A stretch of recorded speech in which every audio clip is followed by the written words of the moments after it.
Now, having explained who the saints are, Ephesians 4:11 to 18 talks about the perfecting of the saints.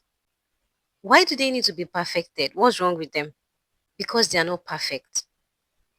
Now, when a baby is born, there are usually things on its body that should be cleaned. Things like blood, amniotic fluid, maybe urine, maybe feces. As soon as the baby comes out, the doctors and nurses clean the baby, they clothe the baby, and then finally hand the baby over to the mother. This cleaning and clothing is synonymous to the perfecting of the saints, spoken of in Ephesians 4:12. Now, Ezekiel 16:3 to 10 gives us a perfect description of this perfecting. Let's read it. And say, Thus said the Lord God unto Jerusalem, Thy birth and thy nativity is of the land of Canaan.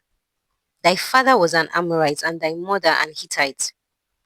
And as for thy nativity, in the day thou was born, thy navel was not cut, that's your umbilical cord. Neither was thou washed in water to supple thee.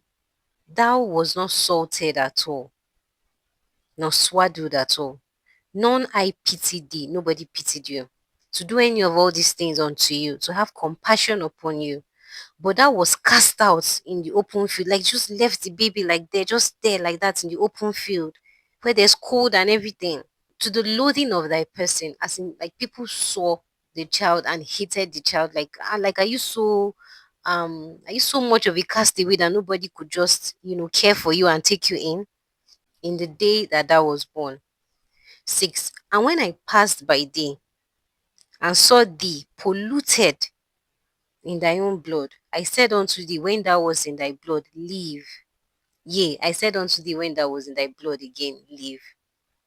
I have caused thee to multiply as the bud of the field, and thou hast increased and waxen great, and thou art come to excellent ornaments.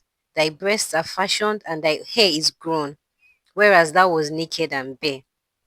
Now I passed by thee, and looked upon thee. Behold, thy time was the time of love, and I spread my skirt over thee. Oh my God. Did you notice something very, very, very striking here?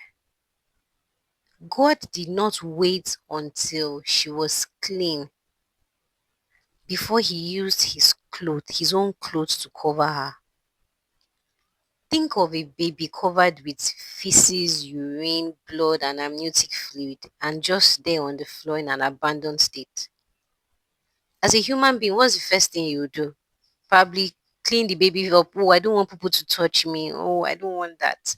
He covered her with his own clothes. Think of how glorious the garment of God is. He didn't wait to say, okay, let me clean her first. And when she's clean, I can now use my clothes. Now my clothes will not be contaminated. He covered her with his glorious garments.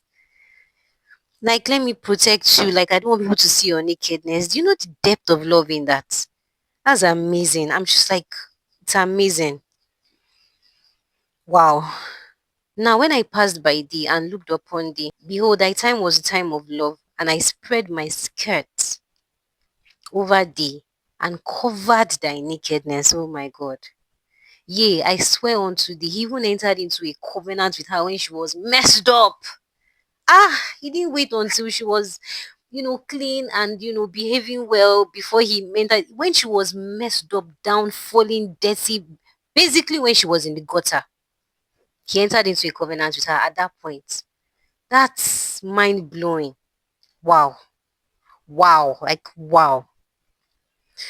Behold, thy time was the time of love, and I spread my skirt over thee, and covered thy nakedness. Yea, I swear unto thee, and entered into a covenant with thee, said the Lord, and thou becamest mine. This is a love story, guys. A love story. 9. Then washed I thee with water. Now the cleaning has started. Them who he predestined, he called. Them he called, he justified. Them he justified, he glorified. He will not wait until you are so called righteous before he now starts taking interest in you.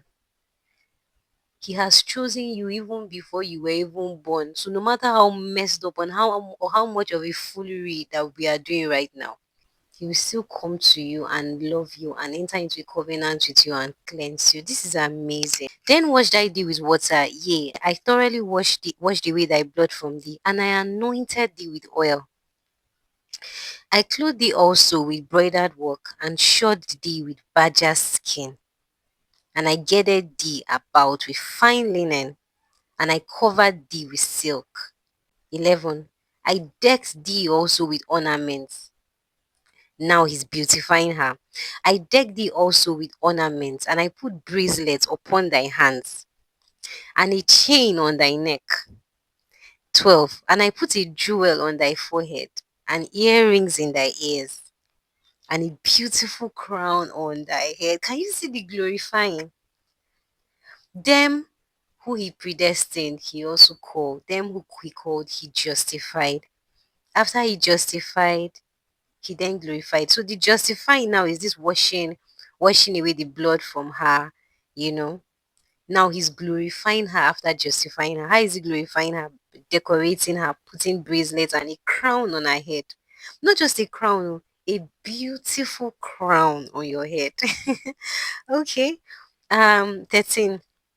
That was decked with gold and silver, and thy raiment was fine linen, not just ordinary linen, fine linen, and silk. Silk is luxury, and broidered work, something that is made specially. Thou didst eat fine flour, not just flour, not the chaff of the wheat, not something they just mix up together and decided to sell to someone. Fine flour of high quality. That was her food. Now he's nourishing her.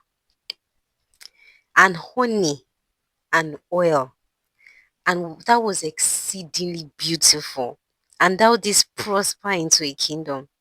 So he was nourishing her inside with good food, nourishing her outside with, good clothes, good jewelry, And thy renown went forth. Everybody heard about you among the hidden for thy beauty. For it was perfect through my comeliness which I had put upon thee, said the Lord. So her beauty was not just in herself. Her beauty was beautiful because of God's beauty that he put on her. Yeah, so that has explained the perfecting. All right. Now, why do they need to be perfected? Because they are not perfect. Now, before Esther became the queen of Babylon, she needed to be perfect. Who is Esther? King Ahasuerus was looking for a wife. So all the virgins were gathered and put in a particular place, and he was supposed to choose one of them to be the queen. Now, um, before Esther became the queen of Babylon, she needed to be perfected. God had a plan for her. But in that state, she could not pass for a wife to the king. She needed to be fine-tuned. Ephesians 5:25 says, husbands, love your wives even as Christ loved the church and gave himself for it, that he might sanctify it and cleanse it with the washing of water by the word, that he might present it to himself a glorious church, not having spot, wrinkle, or any such thing, but that it should be holy and without blemish. So she needed to be fine-tuned. She was kept in a place.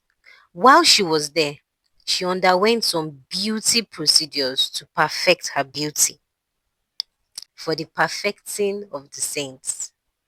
For 6 months, she was transformed with oil of myrrh. I'm guessing her skin was treated, maybe her hair. And for another 6 months, she was treated with sweet odors like smells, like perfumes, and other things for the purification of women. So after 12 months, she was fit and proper to be the bride of the king.